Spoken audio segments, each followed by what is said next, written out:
Hey there, guys. This is Jack Peach, and I'm recording the first episode of my podcast, Preach with Peach, with the awesome, the Jackton General himself, Mr. Matt Stevens. I'm super stoked for Matt to be here. We talked on a space probably about maybe 5 or 6 months ago, but there's been a lot of change then. So I'm super excited to hear about your updates and what's going on with you. So how are you doing today anyway? Oh man, I'm doing great. It's just it's still morning here in Alabama. It's a pretty cold morning, but it's super cozy in here. So I'm feeling pretty good, man. I had my coffee, had my kind of small breakfast snack, so I'm doing all right. That sounds good to me, man. I didn't realize it got cold in Alabama. Does it get cold there? Oh yeah, it gets cold. I mean, like the thing is, it's not necessarily like the temperature more than it is the humidity, because it's so humid. It's got like a bite to it, and it doesn't feel good. And so I've heard people complain that are from up north that are just like, it's not this bad up there, or whatever it is, because I guess they just don't have as much humidity. But it doesn't snow here. I kind of would like for it to snow. And actually stick on the ground for more than 24 hours. Yeah, man, that's the problem with England. Like England, we get snow, but it's kind of pathetic, you know. Like it shuts down you'll get like a little dusting, it will shut down all the roads, everything closes. You can't go to school, and it's like there's nothing there. It lasts about 2 days. But I'd like proper snow. Like I think in Scotland you get proper snow, but where I'm from, it's crap. But yeah, it's cool. Always interesting to hear these things. Like America's such a big country, you know. I don't know much.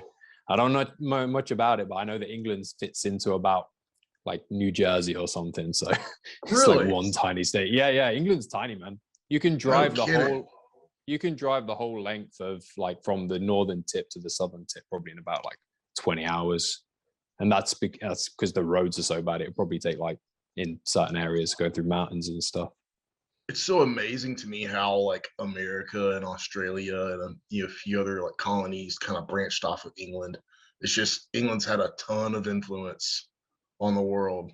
Just kind of cool to me. But what's the population of the United Kingdom? It's about 65 or 70 million. It's about that kind of mark. It's pretty densely populated in kind of like where I'm from, which is we call the Midlands. Midlands, the south is pretty densely populated. But if you go up to Scotland and Wales, there's about like 2 or 3 million people in each of those, I think, and they're not as big. Most people are like, when you're where you're from, where I live, it's like you're 60 minutes from about 5 different cities, and you kind of never get into like true countryside where I am really. There's fields and there's farmland, but it's not like true countryside. There's very little wilderness left in England itself. They're different in Scotland and Wales, and in Cornwall there's some moors and stuff in Cornwall. They're all kind of the extremities. I would love to visit there one day. Never been. Yeah, it's cool, man. It's cool. Not the best time to go, I think. It's been a bit rough there for the past 2 years. We'll go in the summer. Yeah. Oh, yeah. Oh, and that as well, though. Yeah. Actually, winter's nice. Winter's cool. Like the good thing about England is like I miss the seasons. That's one thing I really miss. Like you get into winter, and I've got distinct memories walking to school and just the frost. So it's not like snow, but the frost from the cold air, and all the moisture in the plants kind of freezes, and you get like all these like intricate colors of like ice, kind of like ice sculptures of plants and stuff. It's really, really beautiful. Cool. And then when spring comes, suddenly like over about 2 weeks, it goes from everything's dead to life everywhere. It's beautiful. It's one of the things I miss about living in Asia. It's you just don't have that here. It's rainy or hot. Yeah. That's basically it. I mean, it's cool season at the moment, but it's pretty chill here, but that's because we're in the mountains. But it's just basically rainy or hot, and it's not that interesting, you know. Well, I'd love to visit there too. Yeah, hopefully things will get easier soon. Cool. So let's kind of get into it then. So the people that don't know, Matt is obviously he's jacked as hell, man, and he's a bodybuilder. But it wasn't always like this. One of the things that I always found pretty interesting about your story is one of the first times I think I came across you was on a transformation picture you posted. It was probably a couple of years ago now. It's definitely a couple of years ago. Of you in the past when you were pretty overweight, you were looking, you know, I've heard the story a little bit. You weren't necessarily in a great place mentally. And then there's like how you are now, which is absolutely ripped. You're, you know, bodybuilder, competing bodybuilder. So obviously that's a big change. And what I'm really interested in is what really sparked that. Was there a moment that really sparked that shift where you went, okay, I got to change this. Something's got to change. Yeah. There was, you know, because I had been going downhill for quite some time and was dating a girl at the time. And like, you know, when I date someone, I just kind of put everything into it, you know? And so I wasn't going to school. I was out of shape. I was, you know, barely making ends meet. And you know, just she realized that she was dating a loser. And so I don't blame her for wanting to break up with me. But so that it was a rough breakup, you know, the way that it happened and everything like that.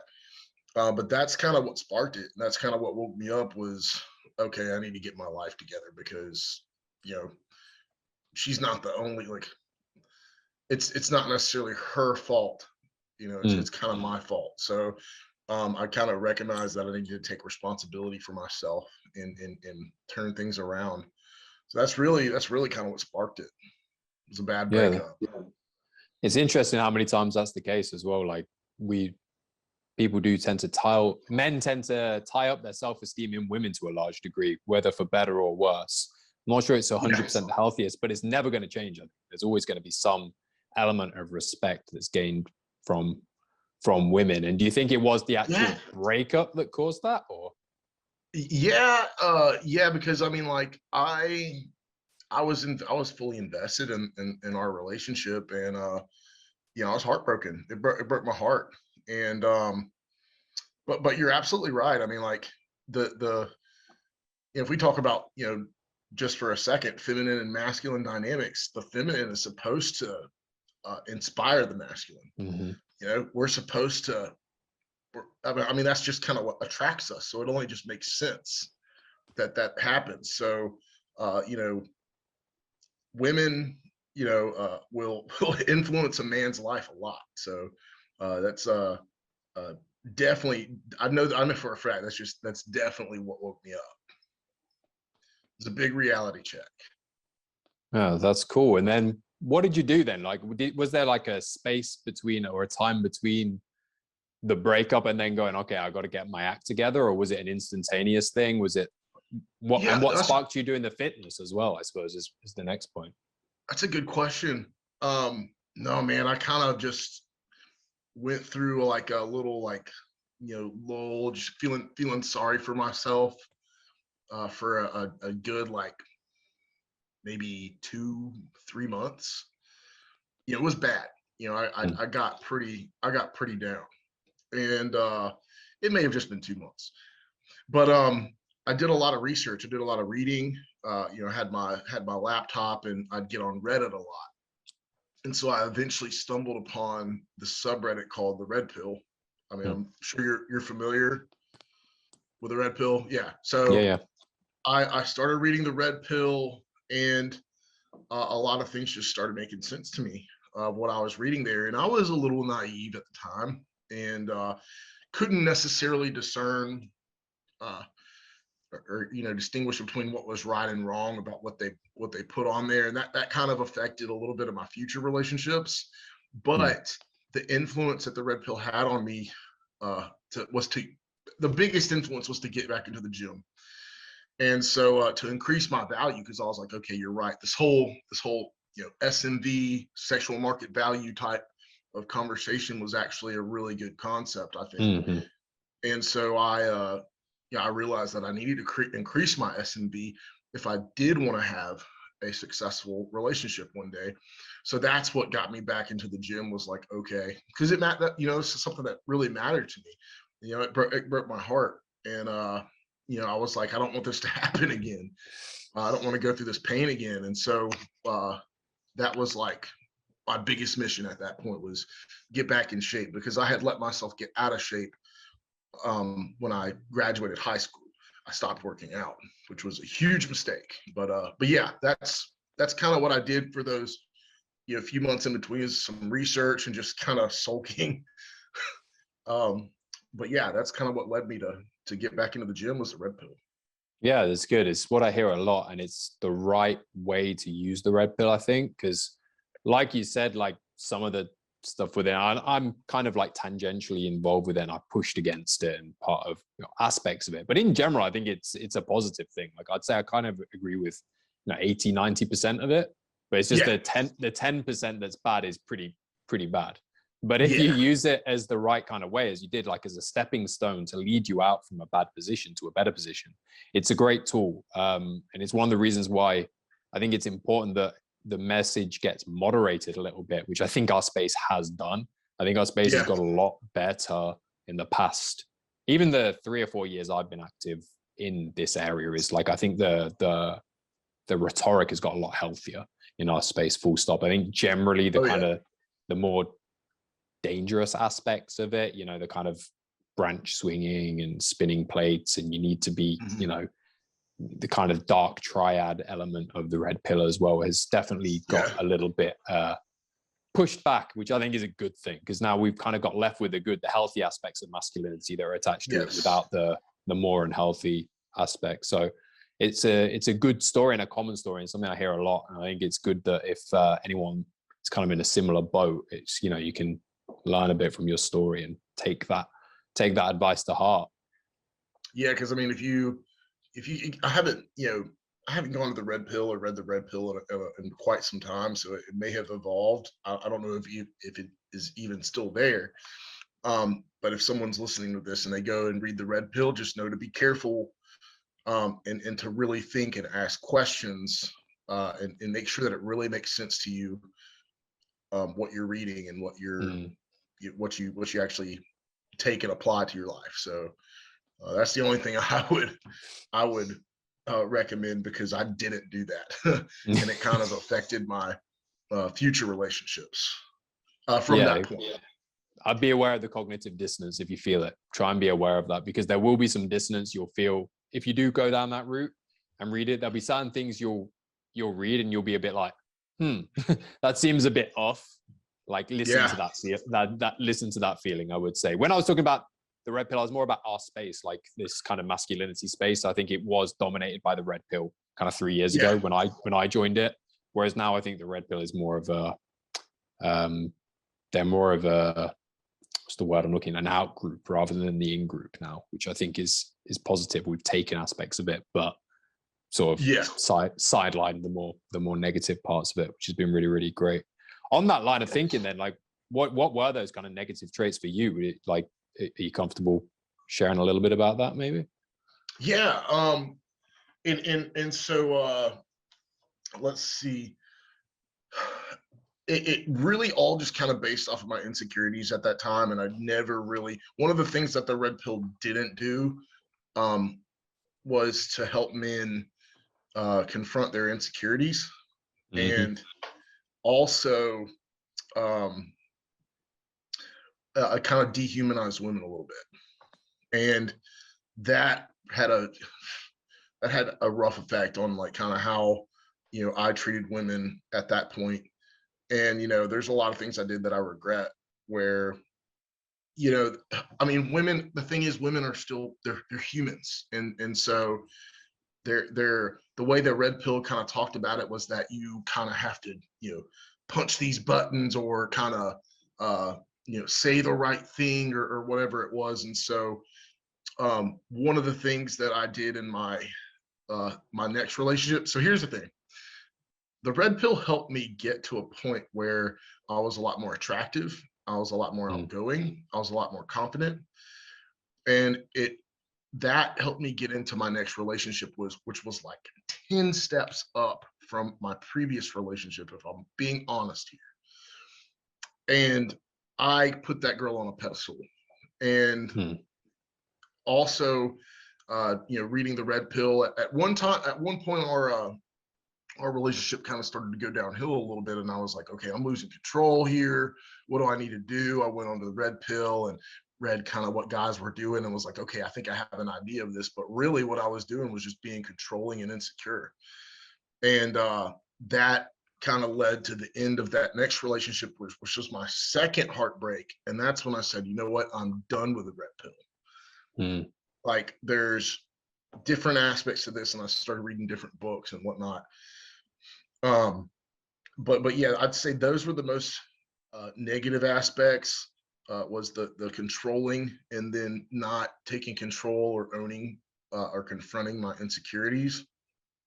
And so and then also the whole dehumanization of women, and just mistreatment of women, frankly. And I've apologized to a lot of girls that I've dated or talked to, and because like as I've gotten older and I've gotten more experience and whatnot, I realized that, like, we're all kind of damaged a little bit, and they say damaged people damage people, and it makes so much sense. That's totally right. And so there have been some girls that I reached out to and was just like, hey, look, I'm sorry for doing that. I didn't mean to. I didn't realize, because I was hurt and I put that hurt on others.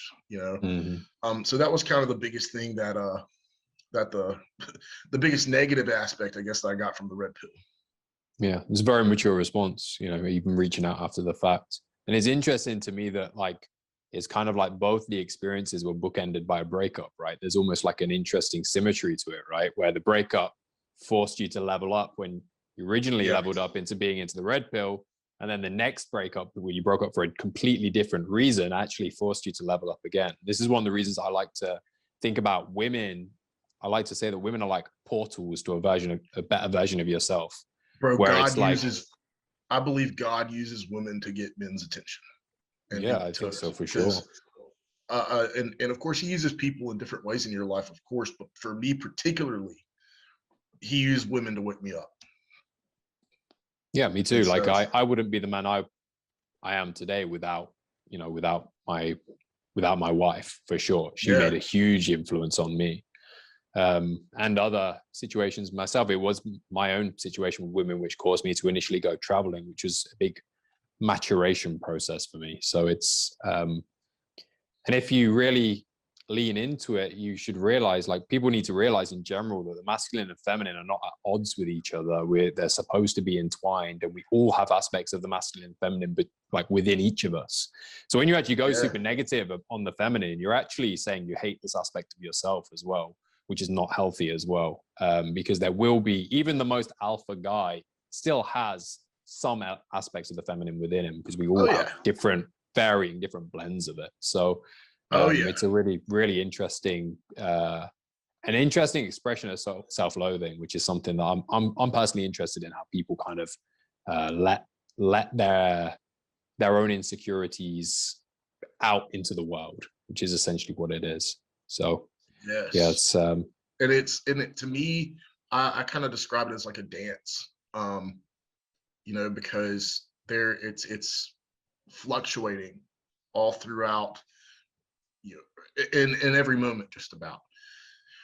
And so with men, I think we do need to have that kind of like strength of presence. Of course, that's masculine, is strength. But there's a lot of different aspects of strength, and there's actually a feminine strength as well. But as for men, we're the ones that are supposed to be the rock, that the ones that you're supposed to be able to lean on and count on.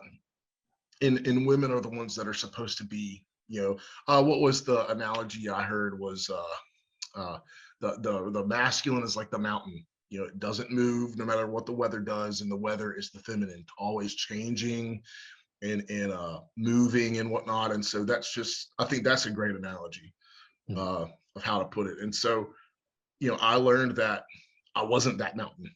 And when I heard that analogy, it was like, okay, that makes a lot of sense. And so, and it makes a lot of sense too, because I realized women do try to kind of push you off your center a little bit. And, they call it, what is it?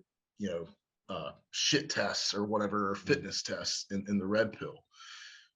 And here's the thing. When you mature, in my opinion, or at least the way that I see it, but when you mature, when you notice that a woman is trying to do that, it's cute, you know. It's cute, like, okay, I see what you're doing here, I got you, you know. But when you're not, you kind of see it, and you haven't accepted your insecurities, you feel it as a threat, you feel it as disrespect. And sometimes it can be disrespectful, and that's when, as a man, you need to say, hey, listen, I found that very disrespectful, I don't appreciate if you do that, and communicate that instead of implying it. Because I think as men, another aspect of masculinity is being explicit in communication. Agreed. We were talking about passive aggressiveness earlier. That is not masculine. And you know, I've never really thought about it from a feminine aspect of, like, you know, communication, but women do like to imply certain things, be implicit. They like to drop hints. You know, they don't necessarily like to come out and tell you. And that's one of the things that I really respect about my girlfriend, is that she communicates. She tells me when she's upset. She tells me that if I did something wrong, and I'm like, thank you God for having this woman that will tell me so that I can correct my mistake, because a lot of women won't. And you know, it's the whole what is it? The whole joke of hey babe, what's wrong? Oh, nothing. You know, like, nah, there's something wrong, tell me what's up. You know, as a man, you're supposed to be like, when you see that happen and you know that that something's wrong, as a man, you are supposed to press and try to find out exactly what it is to get her to open up. But I know we went off kind of on a tangent there, but no, I like to think of it as like a dance. No, I'm in total agreement. Like, this is what a lot of guys don't get about, like, what leadership is, right? Leadership is noticing these patterns and then taking the action to rectify it. If you know, like you say in the example you gave, and, you know, nothing's wrong, and you can tell 100% that something's wrong, it's actually weakness not to confront that. So if you're then like, oh, you know, she said nothing's wrong, you just go back to whatever you're doing, you're actually avoiding the issue. You're kind of taking her at face value, and you're not saying, okay, I, as the leader, have noticed there's some problem here, I'm going to address this. And if she's not willing to do that, it's part of, like, that direct communication that you talked about that has to pull that out of her. And that's part of what you need to be as a man. Leadership isn't just like ignoring the problem and just, you know, acting like it doesn't phase you and it doesn't matter. I mean, that's the way that you let these problems blow up, right? That's when you end up having the full scale blowout, because the small problem has built up over time. It's built up. There'll be some resentment that's built up, or some other negative feelings that, you know, it's because you've not confronted the issue. And, you know, confrontation in itself, I mean, you don't want to, you know, not like a physical confrontation or not aggressively, but confronting the issue and being willing to say, okay, like, let's hash this out, even though it's uncomfortable in that moment, is so important. And sometimes it will be, you will have done something you weren't aware of even, and you have to face that and kind of face that potential pain where you kind of say, oh, I actually did something wrong. It ties right back into your original point of how you changed about taking responsibility. Ultimately, it's about taking responsibility for your actions, taking responsibility in the relationship, taking responsibility in your own life. So no, it's really, I agree 100%. And another thing is, you know, when a woman's, you know, tells you like there's nothing wrong, and clearly there is something wrong, you know, not only is it your duty as a man to, you know, bring down that barrier and get to the point of the issue, but that's how you show your woman that you care. And and it's one of the ways that she does it. Women don't do it, you know, consciously, you know, for the most part. But subconsciously they do appreciate that if a man is, you know, adamant about, hey, what's the problem, let me fix this, you know, because as men, that's what we do, you know. We solve problems.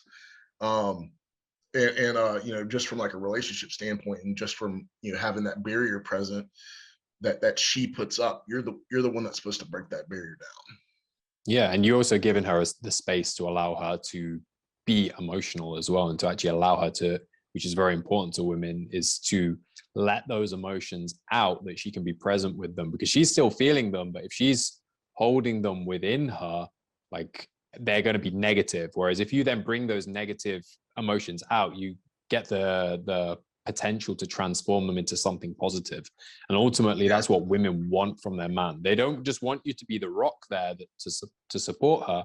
They also want you to be the person that helps transform her moods. And if you can help a woman transform her moods from negative to positive, she'll never want to leave you, because women experience this world through emotions above all else. That's how they live life. It's how they think. You know, within reason, obviously, you know, some women are more rational, and it's not like they aren't rational as well. But in general, a woman will experience the world through her emotions much more so than her rational experience. So if you are afraid of touching these emotions, or afraid of exposing them, or you're more comfortable in just letting them stay hidden, she is eventually gonna blow up and feel not as attracted to you, because you're not going to be able to give her the space to really be the best version of herself. Exactly.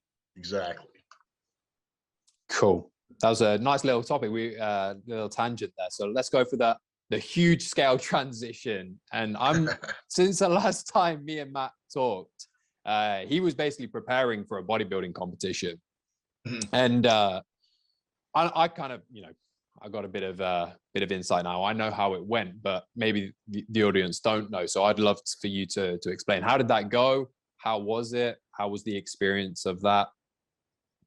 Yeah, it overall it was a pretty great experience. I think it was the best I had ever done in Awesome. throughout my, you know, bodybuilding career. However, there, you know, looking back, here's the thing is, bodybuilding, a lot of times you don't realize what you're doing wrong until after the show, after you put in all the work, after you put in all the effort and all the time and everything like that.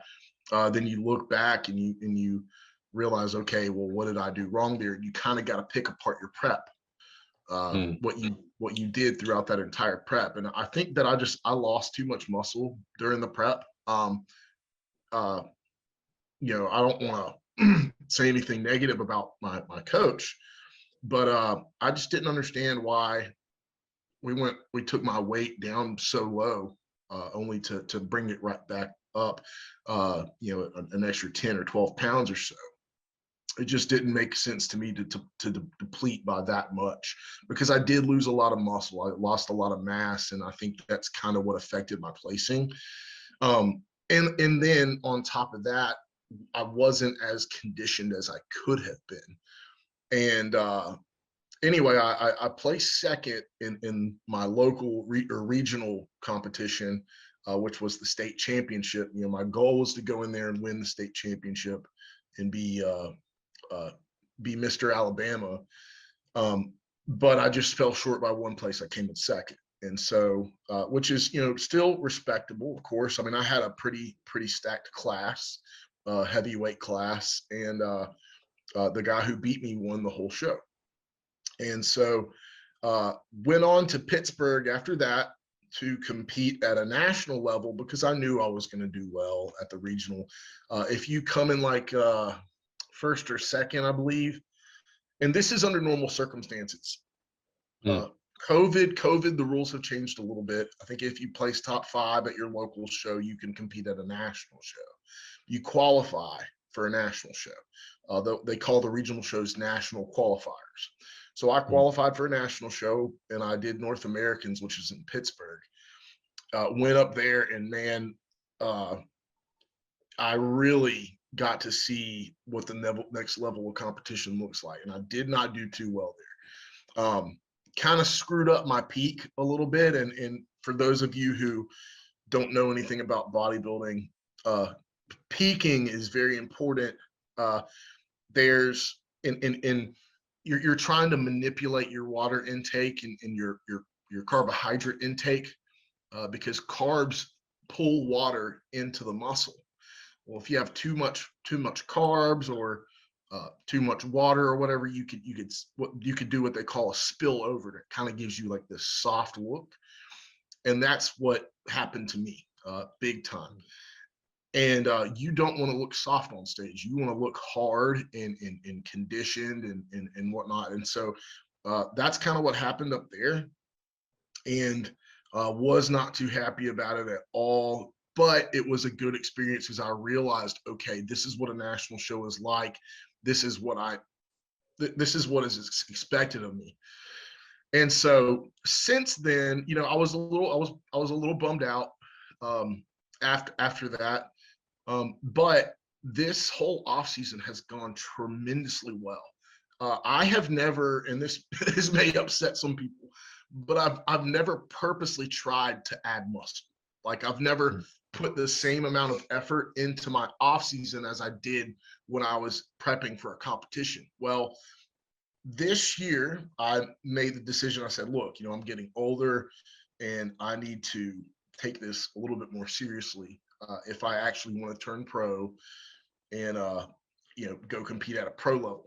And so I tracked my diet, made sure everything was on point, followed my off season training program to the T, and I've put on a good amount of size. I haven't added very much fat at all, which was my biggest problem in past off seasons, was just getting too out of shape. You want to start as lean as possible when you're in prep, so that you don't have so much to lose, and you don't need as much time to be in prep, because prep can be very stressful when you're prepping for a competition. And so I'm in much better circumstances coming into this next prep, which I believe we're starting here in 2 weeks. And so this year I'm going to compete at Universe, which is in July. And so we start in February. We're going to do kind of a little bit more of a bulking phase and kind of add a little bit, and then really start cutting and getting ready. And I'll be working with Mark Lobliner and Jose Raymond, the Boston Mass. So I'm super excited about what we're going to accomplish, because I know we're going to go up there and we're going to do well. The goal is to go and win Universe. Good luck, man. No, it sounds good. That. So what does it actually look like when you're like, one of the things I was thinking about, because, for people that don't know, I know nothing about bodybuilding. I know, the very bare basics tangentially from being in our space, but like, what does it actually look like as like kind of a game plan? Do you have like a set thing when you go in, like, okay, these are the areas that I need to target. This is the kind of like these, because I believe there's certain areas where you get graded on, right? You mentioned them before: conditioning, yes, hardness, right? Is that one of them? And well, yeah, fullness, your posing, right? Yeah. So you're talking about the judging criteria? Yeah. And is there something that you do where you go, okay, I'm going to target these areas, or is there a specific thing where you go, okay? So basically what I'm asking is, how do you really set up like a game plan for, like, you said you're starting in February, it's 4 months, so that's 4 or 5 months build up till July. So what does it actually look like? Do you sit down before, plan it all out stage by stage, or? Yeah, so basically, in typical circumstances, you get your feedback from the judges from the previous show that you've done. You ask them, hey, what do I need to work on? And judges are they're really great about giving you advice, like, hey, this is what you need to have for your next show if you really want to do better, if you want to win. So your judges will tell you, hey, look, either you need to get more condition, meaning you need to lose more fat before you step on stage. You need to increase your size, or maybe increase your size of a certain body part. Like, hey, your calves need to grow, or hey, you need to work on your posing, because all the criteria that they go off of, that's basically what they're telling you is, hey, we marked points off of you for this, so that's where you need to go. And so that's kind of how I planned it out. Was okay, my weakest point was that, I was undersized at my national show. There were guys there that were bigger than me, and I was like, okay, I can't allow that to happen. And then number two, just the conditioning and the peak was off. But particularly what I think personally, if I'm thinking about even a higher level, what body parts do I need to work on? It's more so probably my arms and my back. And so I'm doing back and arms twice per week right now to kind of bring those up. And so that's kind of how you plan it out. And it really does need to be. I mean, here's the thing. You have to just consider all of the circumstances. Like I said, prep can be very stressful. So you have to take that in consideration, is what are all the factors of stress and how can I combat those? And so you have to kind of put a game plan together in that regard. But the more variables that you take into account, the better you'll do. Oh, nice. That's it. So it's a lot of, and then you plan it out stage by stage. I'm guessing this stage I'm going to be bulking, and then, or is it more just a set program going along? So it's a little bit of both. I had a set program for my bulking phase, and we knew, like, hey, we're gonna bulk here, and then we're gonna kind of maintain for a little bit, or at least reevaluate. Like, you get to the end of, and they call it a macro cycle. Macro cycle is like an entire workout program, and then you have short mesocycles within each one of them. And I won't go further into that, but if anybody wants to follow me on social media or whatever, I'll be happy to explain all that. But at the end of a macro cycle, you kind of reevaluate things and say, okay, what do we need to be doing? When you get closer to that time, it's more like, okay, I'll cross that bridge when I get there, type of deal, So that's kind of how I've been running things. Yeah, makes sense. It's kind of like, that's kind of like how I view life, because the general, right? The plan could change.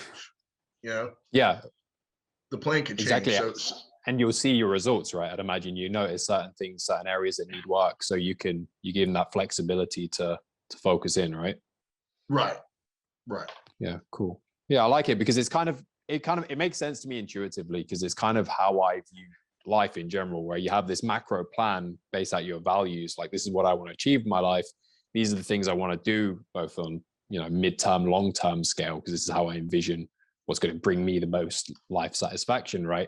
But then within that, the actual stage by stage is, I have short-term plans and then different things, and then we have to reevaluate depending on circumstances, depending on whether the world enters into a global pandemic, and suddenly you can't do what you previously wanted to do. These are so you got to give yourself that flexibility, but while having an overall vision, right? So yeah, it intuitively makes sense to me.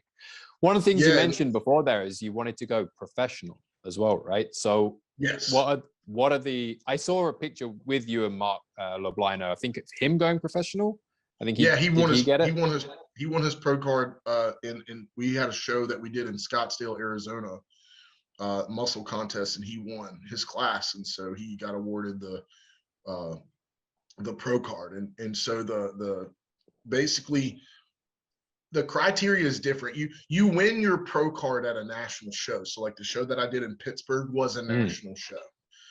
And so national shows can all be different, though they're not all the same. And I believe the one in Pittsburgh was, I think they were giving it just to the first place winner. You have to win your class and then you get your pro card. But there's other shows like Junior Nationals, where they'll award a pro card to whoever comes in first and second.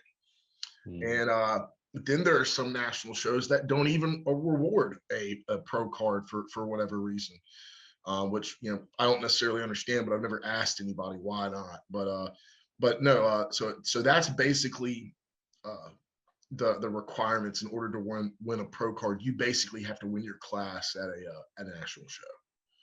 Oh, okay, cool. And what kind of benefits does that confer? I mean, obviously there's some prestige element, but I'm sure there's other. Does it allow you to enter into different tournaments? Yes. So national shows are basically pro qualifiers. So you have regional shows, which are the bottom level. Regional shows are national qualifiers, or they have to be sanctioned as a national qualifier. you can have a regional show that's not a national qualifier. But if you do a regional show that is a national qualifier and you win, you qualify to go to a national show. From that point, a national show is a pro qualifier. So if you come in first or second place, you get your pro card. Then you go to a pro show, and pro shows where you can actually win like money for winning or placing, having certain placings. And you also qualify to, I mean, anyone can be sponsored technically. Like I'm sponsored by MTS Nutrition, but you just get more opportunities and better sponsors, greater sponsorship when you do turn pro. And so that's probably the as far as like from a financial standpoint, that's probably the biggest, I guess, benefit of turning pro. But also me, being a coach as well, you increase your what do you say? I guess when you turn pro, it kind of gives you a little bit different of a stature as far as a coach is concerned. So like Mark, he's turned pro. Tons of people have reached out to him now and have asked him like, hey, can you coach me? You're a pro, and so with that prestige, it increases your business a little bit as a coach. And so I'm kind of doing it for all of it. So yeah, and I'm sure some personal satisfaction as well, right? Yeah, well, absolutely. It's a life goal. So oh, cool. So on that, like, that's a good transition there. Like in terms of your coaching and coaching business, you don't just coach like bodybuilders, right? You coach everyone, right? Yeah, no, most of my clients are just lifestyle. It's lifestyle coaching right now. I teach them, the habits and everything necessary in order to just give them a better body. And so those are my main clients right now, and I really enjoy working with them. But also, taking it to the next level with bodybuilding, I do that as well. Oh, and nice. I've got a few clients there too. Nice. And what are your kind of main so what are those kind of guidelines that you do with these guys who do just, want to improve their lifestyle, want to improve their fitness? Last time we talked, we actually discussed a little bit about like hard gaining, because I consider myself a hard gainer. And you told me to eat ice cream, right? You were like, the really good way to put on weight is to eat some ice cream. So that gave me the legitimacy. I craved that I could eat ice cream every day for a little while. So I took that advice to heart, and I hit my weight goal, which is, it's nothing crazy. By the end of the year, I wanted to be 75 kilos, which is what, like 180 pounds ish, which obviously doesn't sound that impressive, but when you consider 2.5 years ago, I weighed about 56 kilos. So I was super skinny, like unbelievably skinny. I was like a twig. I was like a emaciated rock star. That was to go with that. Is 56 kilos is how many pounds? That's like 120 pounds. Something like that. Yeah. I was super skinny. Wow. Like zero muscle mass, zero fat at all to me at all. I was, emaciated rock star, as I say, was to go with the lifestyle. And so in the past 2.5 years, I put on sort of 20 kilos of muscle. I'm not got much fat on me. So, but that helped me reach the last goal, because it's always been tough for me to put on weight. So what are these kind of the general guidelines that you teach your clients? Because that helped me, that personal, that piece of advice. Well, it depends really. Some of my clients come to me and they want to build muscle, they want to gain weight, like such as yourself. And then some people, most of my clients come to me wanting to lose fat. And so that's I love doing both. To me, it's exciting when someone comes to me and they want to build muscle, because like I said, most people come to me to lose fat. They're both still fun. But I just don't get it as much with the building muscle as I do with losing fat. And so it really just depends on their goals. Of course, in a perfect world, we could do both at the same time. And sometimes you can, but it just depends on the circumstances. Like, for example, if a beginner, if you're just starting out, a lot of times you're in a really good position to build muscle and lose fat at the same time. And then also, I mean, there is a way to do it if you're not a beginner. You just got to work hard, because there's a certain amount of cardio you need to be doing. and you just got to be tight with your diet. And so, what kind of goal do you want me to do you want me to expand on, like if someone wants to lose fat, or? Yeah, go ahead. Go like, okay, on that point you mentioned, like for kind of medium people who have already improved themselves they're not beginners, right? Said they have to get the right level of cardio. Do you want to kind of expand on that a little bit more? Because there's always been a kind of, cardio versus weights kind of false dichotomy, right? You can only do like that. That's something I've seen often, that you can only do one or the other. You don't need to do cardio. You only need to do weights. So what do you want to kind of expand on that idea a little bit more? Yeah, there's a few I guess perspectives that kind of go, or few kind of opinions that have circled around that go into all that. And one is that some people will do cardio and they won't lift weights. It's mostly women who will do it. You've heard the term cardio bunny before? Yeah. So these cardio bunnies, they'll sit there and they'll try to get in shape, but they'll just do cardio when in reality, lifting weights is better for fat loss than strictly cardio. If you had to choose one or the other. Now, with that being said, that doesn't mean that cardio is useless or that it doesn't have benefits. It absolutely does have benefits. It's really good for your heart. It's really good for your metabolism. And so I use a combination of both, so that because here's the thing, is if you leave one out, you're just not going to maximize the results that you want. And I've done it before. I've done a bodybuilding prep where I didn't do or barely did any cardio, and that was a mistake. Number one, I lost lost muscle because I starved myself to get in shape, which you don't want to do. And so that's one of the biggest benefits of cardio, is that if you do cardio, it allows you to eat a little bit more food. Well, when you eat food stimulates your metabolism, particularly carbs. But basically, you just want to be able to eat enough food to where your metabolism is stimulated and you can maintain it, and then do enough cardio to where you just remain in a deficit. And it's much easier to do. It's less stressful when you're eating more food and you're not starving all the time. And it's much more manageable. And so I've actually come to enjoy cardio. I know a lot of people dread doing cardio. And the only reason why, or at least I think the main reason why they dread doing cardio, is because when you think of cardio, you think of running a lot of times. And so running, a lot of people don't enjoy it. And I'm someone who doesn't enjoy running. But really what I learned is that you don't have to run. You can literally just walk. And that's good enough for cardio. Walking is great for you. Now, you do, like, if we want to get into the specifics of cardio, you do want to try to get your heart rate in between like 120 to 130 beats per minute, particularly like on average for the average person. It's different from person to person, but on average 120 to 130 beats per minute. But no, both. I'm a big advocate for both, but especially lifting weights. I think everyone should lift weights. Yeah, the thing that always gets me with cardio is just the extra time component, right?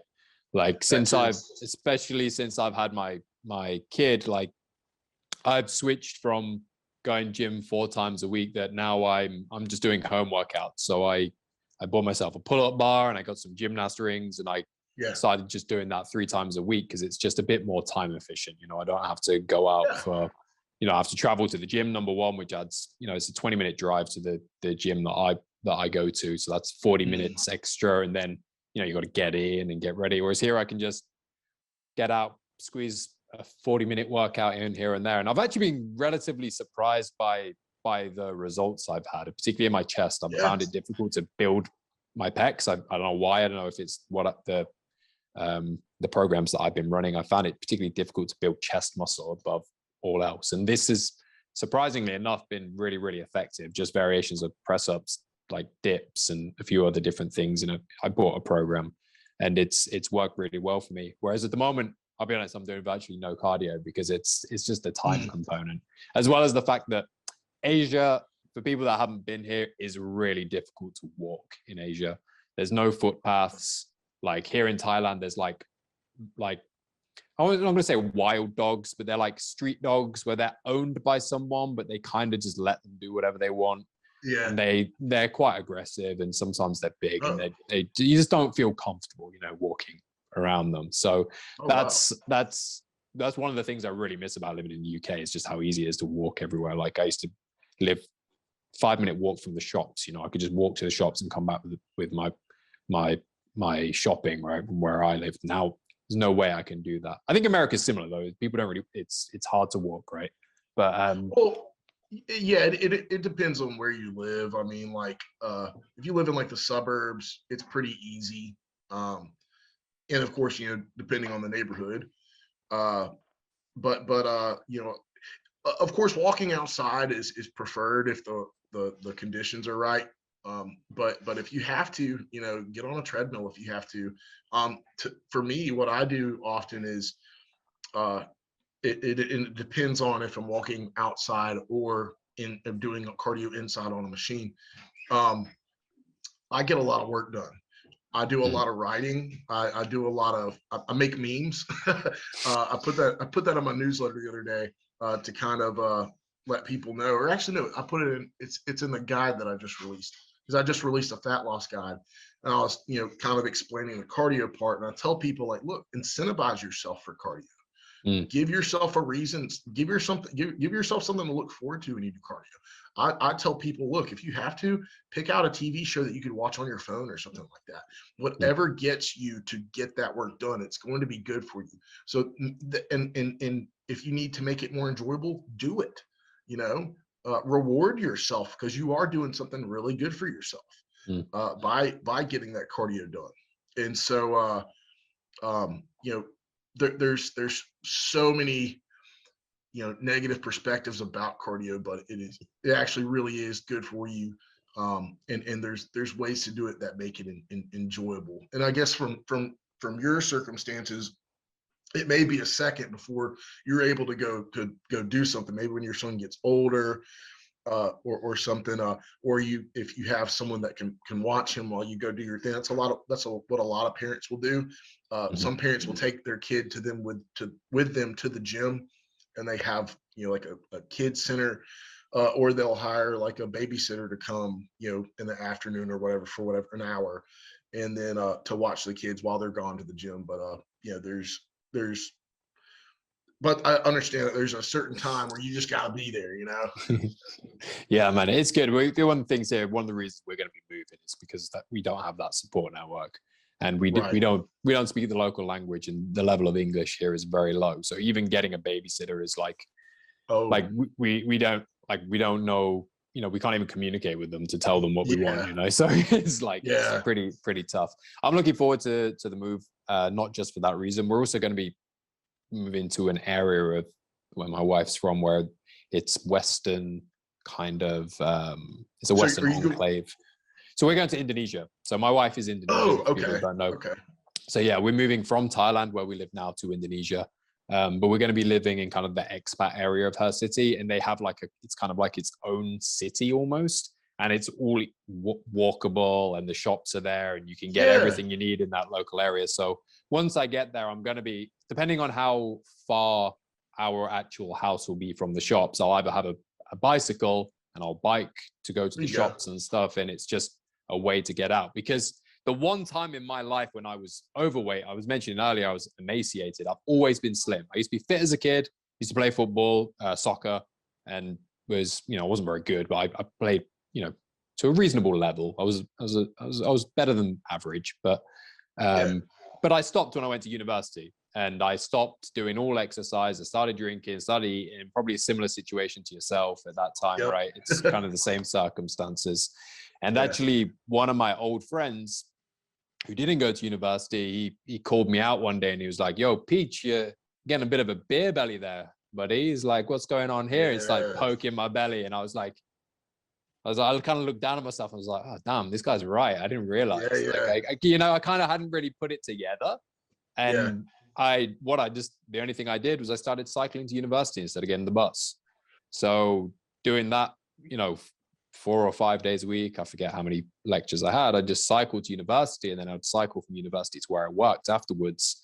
And that alone, with no change to lifestyle or diet, cut the weight off within 2 or 3 months. I always remember the first time I got to the lecture, the first cycling afterwards, and I was literally just like coughing up. I smoked at the time, and I was coughing up, and I was red faced. It took me about 20 minutes into the lecture before I could even listen. Everyone was like, "What happened to you?" I was like, I literally just cycled here. Like, it's not even that far. That too.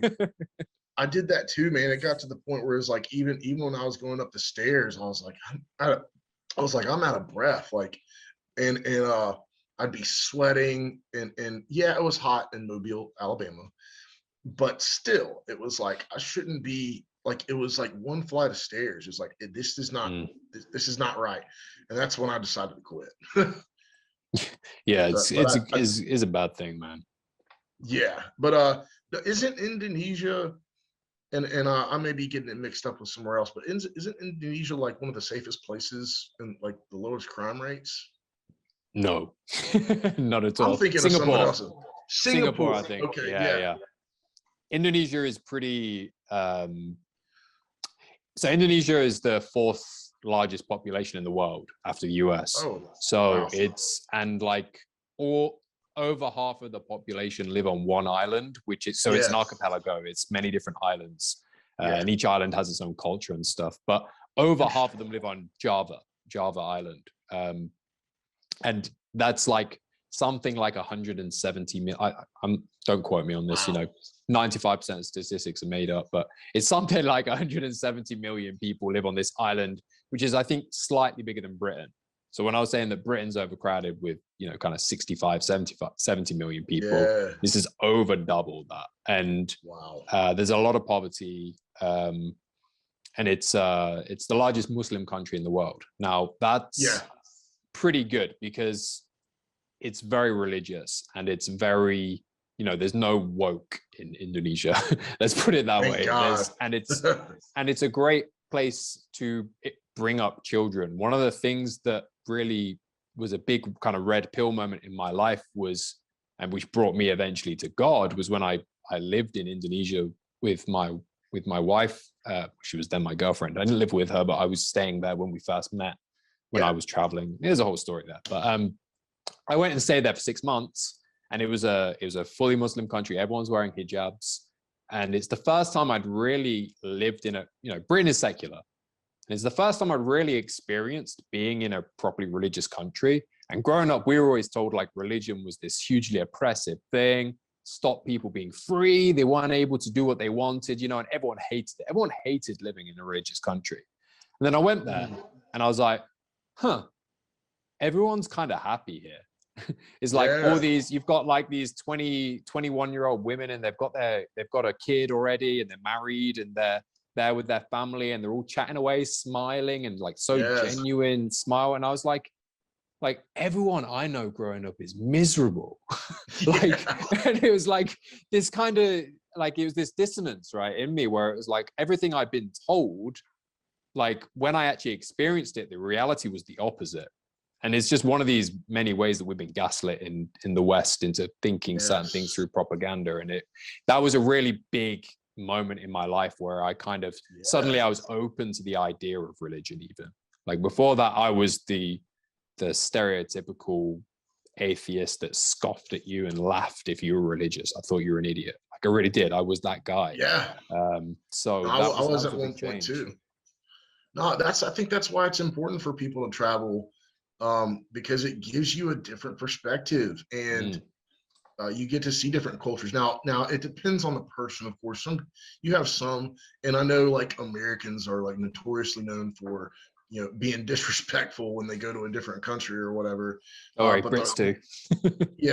The right people will go and actually learn and be respectful and whatnot. But there's some people that will just go there just to take a damn selfie. But no, I think for people, for the most part, that's one of the biggest benefits, I think, of travel. Yeah, it's all about intention, right? Like, what's your intention behind going traveling? Like a lot of people, like you say, they go there because they want the Instagram highlight, or they want to have that luxury experience, or they want to just, it's a status thing, right?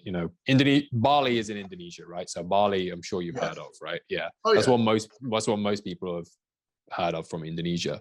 And Bali is an amazing place. Is beautiful. And there's a lot of that kind of lifestyle there, where it's kind of, people are there for, I don't want to say the wrong reasons, but maybe not the right reasons. And there's a different vibe there. There's a different feeling there.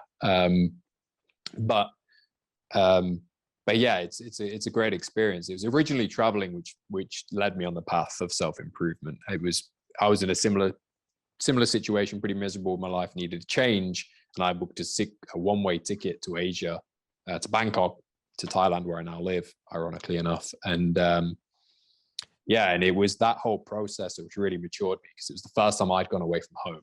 I'd lived at home the whole of my life before that. And it was a big thing. A lot of I wasn't the most green guy in the world. Like, even though I lived at home, I wasn't like some green little, kind of sheltered kid. That wasn't me. Yeah.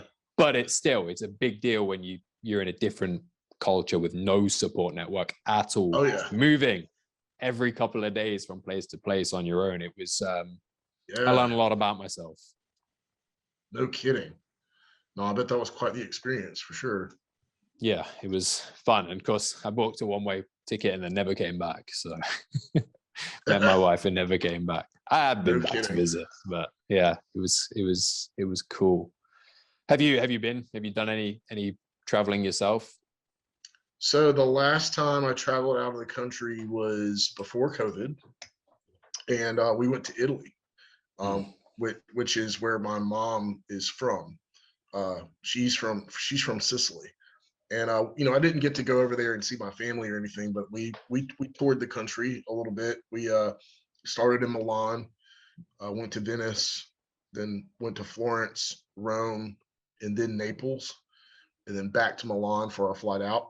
But man, it's a beautiful country. Italy is such a beautiful country, and the culture in the different cities is pretty amazing. How they're all pretty different, but they're all in one country.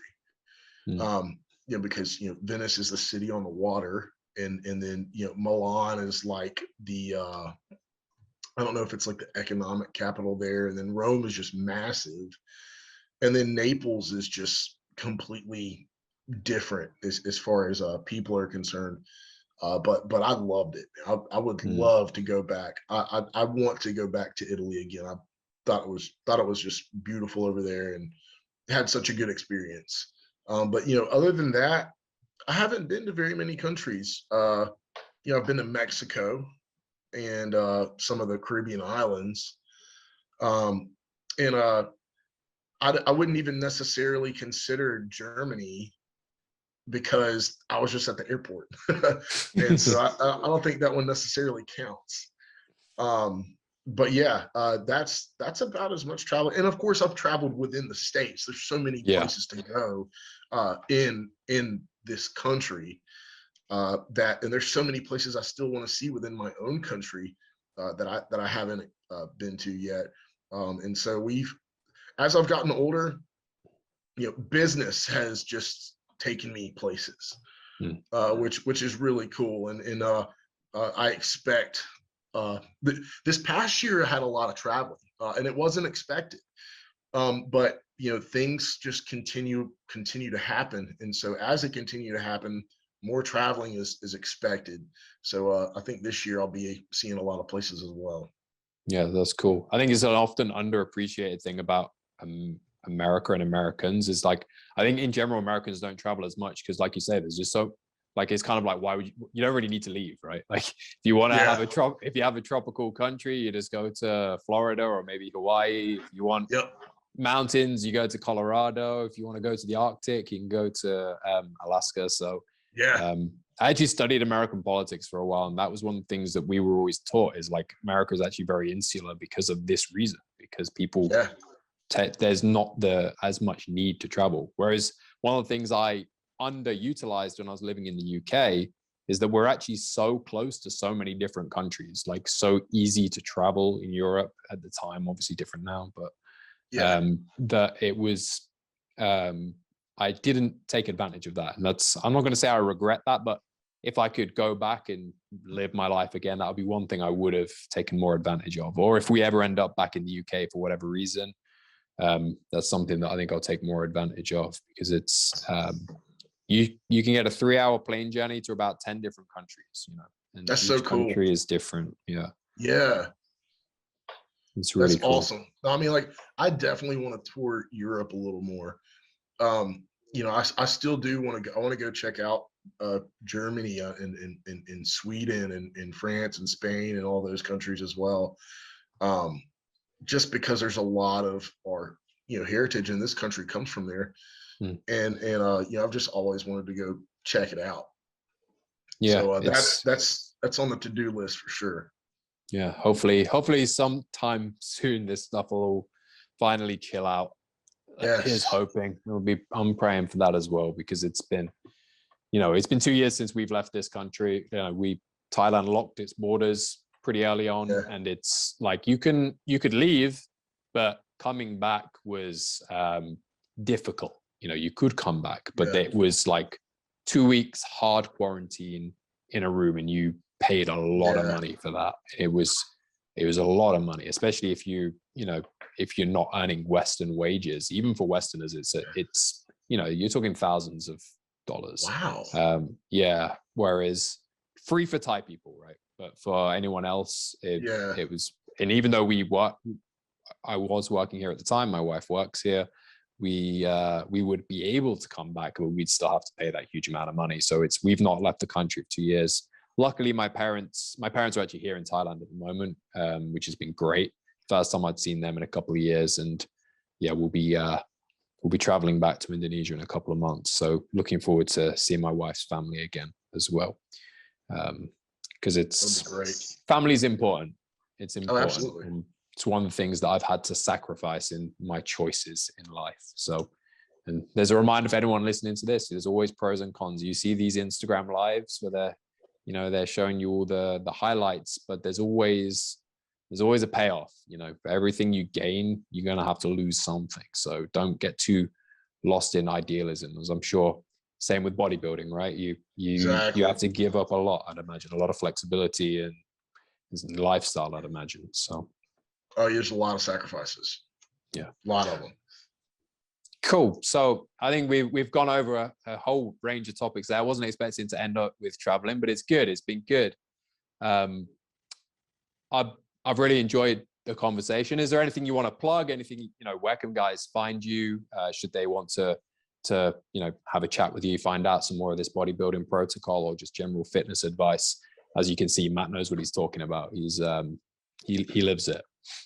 Yeah, no, absolutely. The best place to find me would be on Twitter and Instagram. My username is @Matt_S_Stevens, and Stevens is with a PH.